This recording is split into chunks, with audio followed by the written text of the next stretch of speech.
Hi everyone, Lori May here. Today is the book review for Hannah Whitten's For the Wolf. I absolutely loved this book. If you watched the previous video, I shared with you a little bit about it, but not too much. I didn't want to be too spoilery in my summer reading list. But this is an actual book review. I'm not going to give away too many spoilers, but I do want to share a few things that I just think are brilliant, and I absolutely love them. As I said before, it is a love story, but it's also a story that's wrapped within legend and myth and sacrifice and tradition and responsibility. It's all woven in together, kind of like the roots of the Wilderwood. It's all that deep, dark stuff that entwines us as humans. And it's set in an alternate world that Hannah Whitten is creating. And it's about a line of a family. They are royalty, and they're part of Whitten, the town, state. And this line of people, every time they have a daughter, it's the saying is, the first daughter is for the throne. The second daughter is for the wolf. So in this line, whenever there is a daughter, if it's the first daughter for that family, then it's for the throne. And if they have a second daughter, then that daughter is for the wolf. And what that means is that second daughter is the sacrifice to the Wilderwood. Again, this is spoilery, everyone. If you haven't had a chance to watch or haven't had a chance to read this yet, go ahead and read it first before you watch this, or watch it and hopefully maybe I excite you enough to read it. It's just a lovely book. So the second daughter is the sacrifice to the wolf, to the Wilderwood, to keep the Wilderwood happy in hopes that they will release their kings. That's the legend. That's the story. And every second daughter on her 16th birthday gets a mark. And the mark looks like bark of some kind, root of some kind. And it takes that daughter and pulls it to the Wilderwood. But everybody thinks that when you go to the Wilderwood, you're a sacrifice, that you don't survive. But there's so much more in the Wilderwood than they know. There's so much more. And there's so much more than just the legend and the myth. So you have Rhaedaris, who is the second daughter. Her nickname is Red. And you have her sister, who's the first daughter. They're actually twins. And you have the first daughter, Nev, who is for the throne. So she will take her mother's place as Queen of Whitten. And Nev does not believe that this story is real, that it's myth, it's generation upon generations past. Nothing really is going to happen. You're sacrificing yourself for nothing.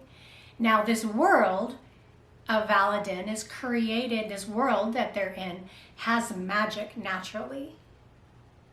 And something happened generations back that caused the magic to go inward to the Wilderwood. And eventually the kings decided they wanted some of that magic. And then something happened to the kings. And generation upon generation, these sacrifices have been made to the Wilderwood, and in hopes of releasing the kings. But what Red realizes when her moment comes and she's pulled to the Wilderwood, and it's absolutely beautiful and scary, and all things that you want when something like that happens. I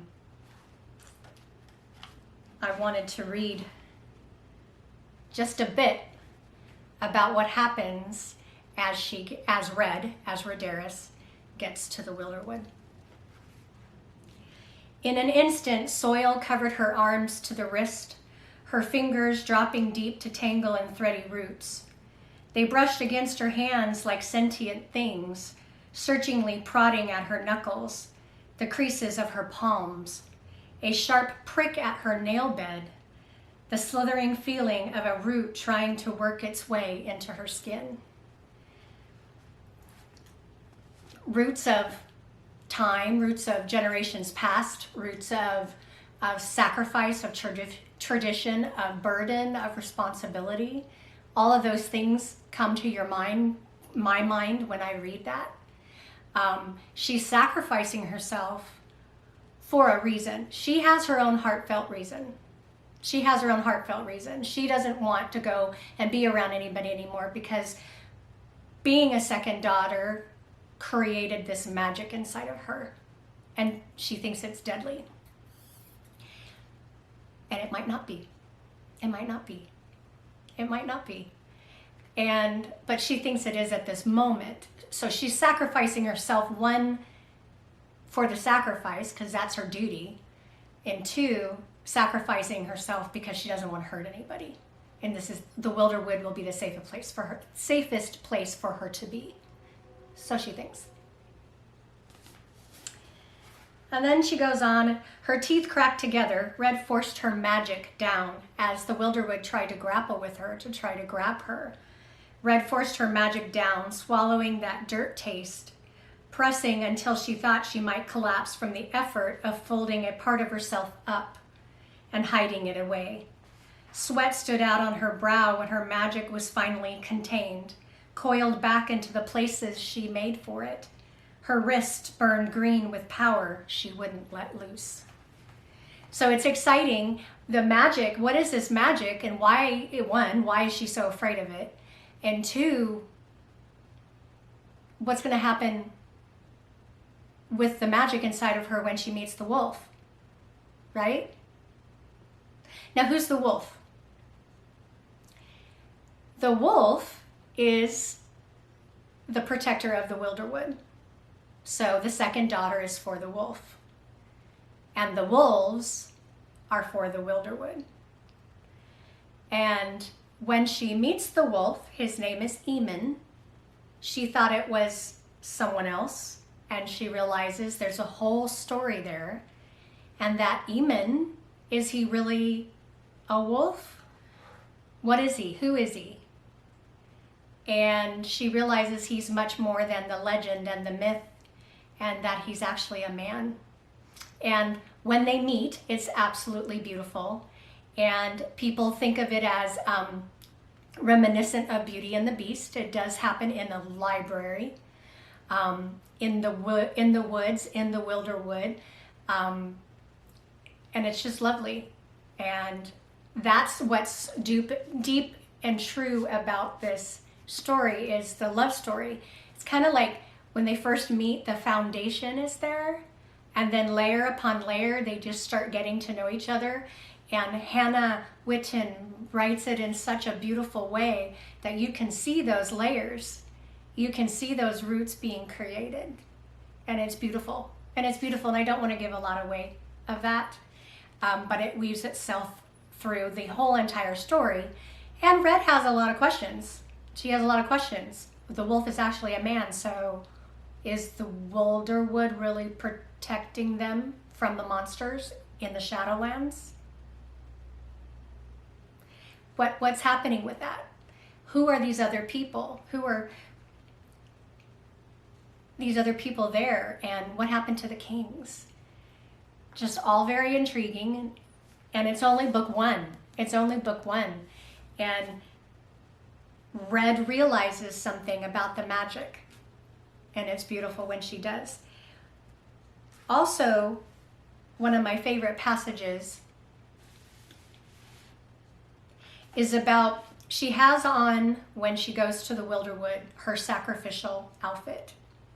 And it's a red, beautiful cloak. And red is for sacrifice. And that cloak means so much to her for a lot of reasons. And it's just beautifully written the way it's described. This is when she's changing her clothes in her room. She gulped in a deep breath, held it until the burn in her lungs canceled out the one in her eyes. Carefully, Red shrugged out of her cloak. Her flight through the Wilderwood had left it worse for wear, pockmarked with rips and dirt, but Red handled it like it was priceless finery. It was ridiculous. She was clear-headed enough to know that ridiculous that she'd want to keep the thing that marked her as a sacrifice.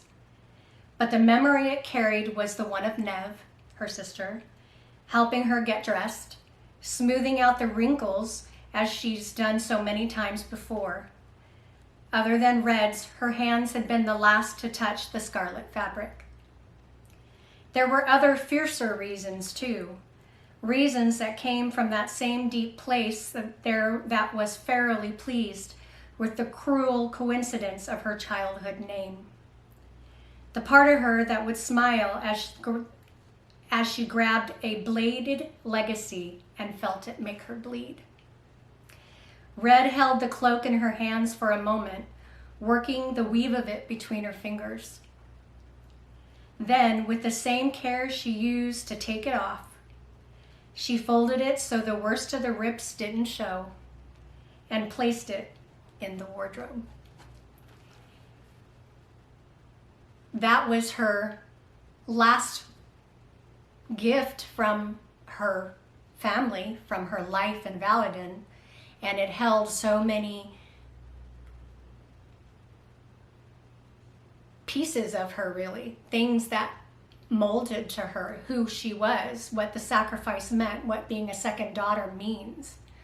And she was churning herself up, and all of it was entwined in that cloak.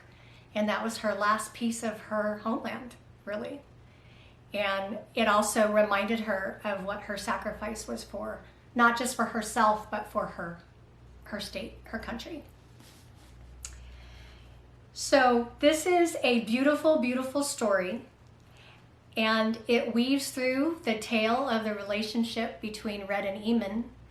It weaves the tale of what's happening back in Valadin and what is her sister, who's for the throne, trying to do once she realizes that maybe Red is alive, and what they're trying to do to retrieve her.